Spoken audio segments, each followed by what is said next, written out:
Hey everyone, and welcome to another episode of Let's Max Warframe. Today we're going to be delving into Fortuna Part 2, and we're going to be taking a look at one of the brand new weapons that came with the update, and that is going to be the Exergis. Now, Part 2 of Fortuna came with a whole bunch of different weapons. It came with a new frame as well, but honestly this one kind of, I don't know why it sort of stuck out as much as it did to me as one that I might enjoy.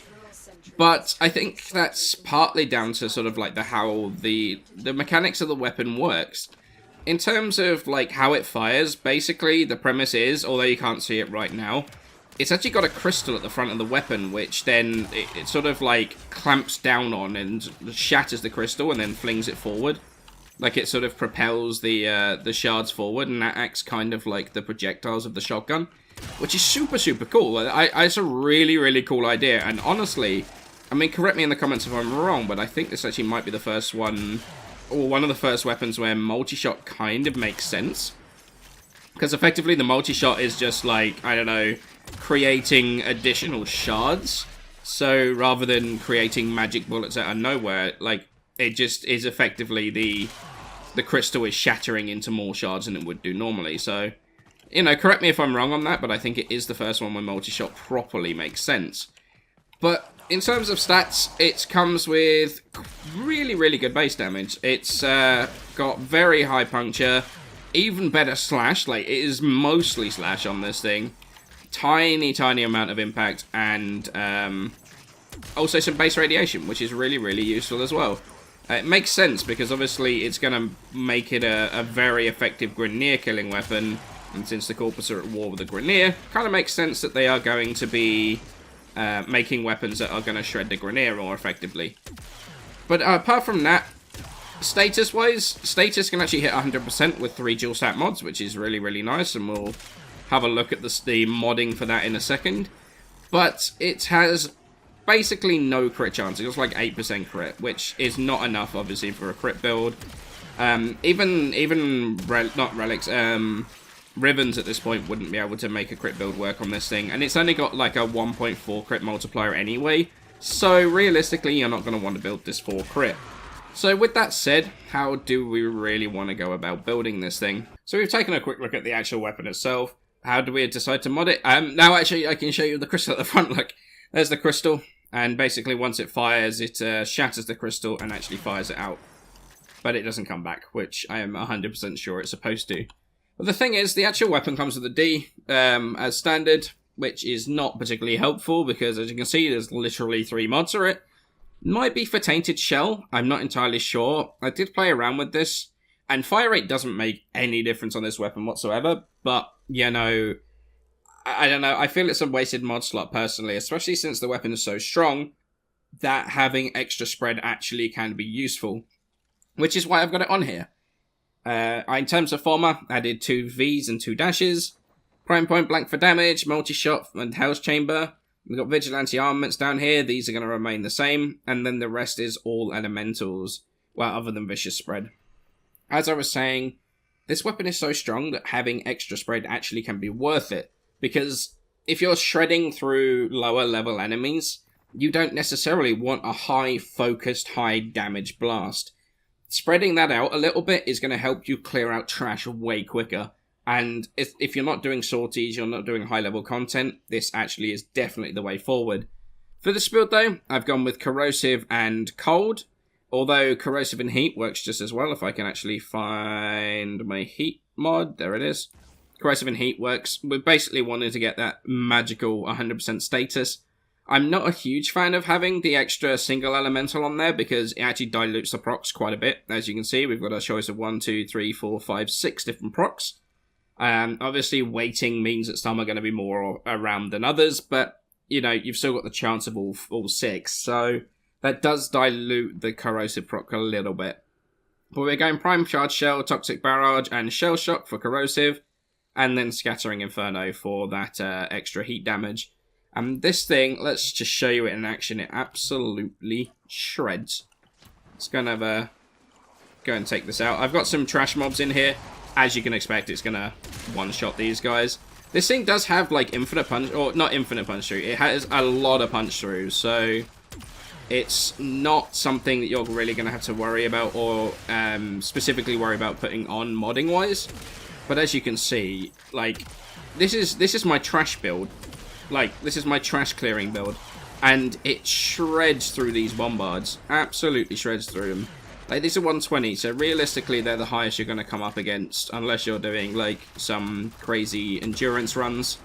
But the other thing you can actually see is one of the big downsides of the weapon, and that is the fact that it's got a 1.6 second reload and only one shot in the magazine. So, I don't know, it doesn't feel great from that point of view. You can, because it's so strong, if you are running at a lower level, you could always take Vicious Spread off, and you could put Chilling Reload in there. Chilling Reload is going to give you blast damage as well, so it's actually, not just blast damage, but a blast proc. There you go. Blast proc immediately on that lot, which is also pretty good for Condition Overload. As you can see, shreds just as effectively, whilst giving you a little bit of extra crowd control, which is really nice. It's no problems getting through these guys whatsoever. These guys have nicely stacked up for me, so I can kill them both at once. There's the heavy gunner. So yeah, it is a very, very strong weapon when modded correctly. I would definitely, like, I'm going to get some questions about actual reload mods, which is Tactical Pump. Chilling Reload's actually better than Tactical Pump, because you get the cold damage as well as extra reload speed. That's only got 30%, this has got 40%. Because reasons, I guess. But this is definitely the way I would go forward. You could also put Sweeping Serration in here to, like, weight procs more into Slash. Personally, I wouldn't do that, but it's definitely an option if you want to. You could also move stuff around and get, like, Radiation and Viral going. You could also go for Magnetic and I've messed that up somehow. There's Magnetic, there we go. Magnetic and Gas for the corpus. So you can mess around with the build quite a lot on here. There's actually a fair amount of sort of personal preference. And a lot of that comes down to the fact that of, like, how strong this weapon is. Like, if it wasn't so strong, you wouldn't have the extra room for maneuver. Take something like the Hind, for example. Like, you pretty much have to stick to the meta with something like the Hind, because it's not strong enough to do anything else with. You can't replace a mod with a personal preference mod, because it's not strong enough to actually deal with the content once you take that damage mod off. However, the Exergis is something you can do that with, and that actually gives it a huge amount of flexibility. So what do I actually think of the Exergis now that I've managed to get my hands on it and I've played with it a decent amount? Well, honestly, it's a really damn good weapon. Like, the thing, it performs very, very well. Like, you're going to have no problems in sorties or anything like that. Nothing whatsoever. It's going to deal with your super high level stuff, like, really, really easily. And realistically, you could probably take this into some sort of endurance-y type things and still be pretty effective with it there. It works really nicely as a weapon to put status procs out as well for Condition Overload, as you can see me sort of doing a little bit there. Just putting a little bit of status out. Like, anything it doesn't, like, immediately kill, it has a huge amount, or it leaves massive amounts of status on anyway, because of the way that the sort of status works on shotguns. The 100% status means that every single pellet is going to proc something, so more often than not, if it doesning die immediately, you're going to have, like, maybe 3 or 4 different status procs on there, which makes things very, very nice for combining with Condition Overload melees, as I was saying.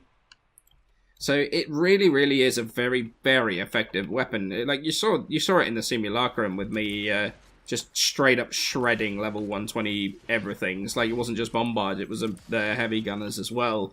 So it is very, very good at what it does. But the thing I think that sets it apart is, like, because honestly, you could, it's not as effective as a Tigris Prime. It's just not. Like, there's no point comparing it between the two. Like, it's just not as good as a Tigris Prime. But the thing is, it doesn't need to be, because it's different. The theater of the weapon, like, is something I love. I love the way it looks. I love the way it sounds. I've said many, many times in my videos before that actually makes more of a difference to me than than the performance of the weapon itself, like the actual physical stats, the physical performance, and like how high you can kill up to. But it's just so good. Like, look, it looks kind of weird. It looks like an optical without the middle, like the middle bit. It looks like it's actually like half an opticore and it's kind of missing bits and pieces. But I like it. I like the idea of the firing of the shard, like the two end bits clapping together to kill the to destroy the crystal and then fire it out, like fling it forward. It's brilliant. It's super cool. I love that idea. It makes it feel so different, and that's more important than anything else at this point. We have, like, what, 400 weapons in the game? It's hard for weapons to genuinely feel different, and a lot of that can be down to, you know, like I say, visual design, sound design, and all that stuff. And that means this thing has got theater in spades. Like, it's so good, and I love it even more just because of that. I think it is a brilliant, brilliant weapon. The only downside to this right now is that it really, like, it's going to possibly take a bit to get to. Like, it requires a couple of parts from the orb fight.